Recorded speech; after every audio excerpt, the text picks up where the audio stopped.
couple of the lessons from Katrina which we have put into effect here are, first of all, planning and preparation in advance for these kinds of challenges. Americans rate the federal government's response to the California wildfires compared to Katrina.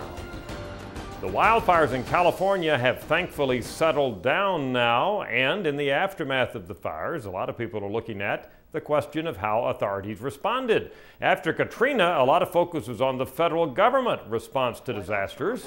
In this instance, President George W. Bush was quick to fly out to California and show the flag, walking around some of the ruins of homes with Governor Schwarzenegger and others. The American public, well, they're pretty positive about the federal government's response to this particular natural disaster. You see the numbers there. Over 2/3 of Americans say they approve of how the federal government responded. Even here, some politics. Notice that Republicans, more likely than Democrats, to say they approve, but even among Democrats who are loath in general to say anything positive about a Republican administration, you've got a majority, that is of Democrats, who say they approve. We did ask the American public in our weekend poll to compare the federal government's response to the wildfires specifically to their response to Katrina. What do we find?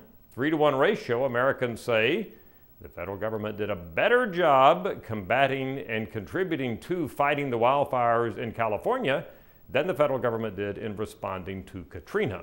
One final point, global warming. Was global warming instrumental in these fires in Southern California? Some people have said that since things are getting drier and or hotter, and maybe the winds, all caused by global warming, these types of things are more likely to occur. Well, the average American rejects that. A few Americans say global warming was a major or a minor cause of these wildfires, but the majority of Americans say no, global warming had nothing to do with it. I'm Dr. Frank Newport, editor-in-chief of the Gallup poll with Democracy on Demand.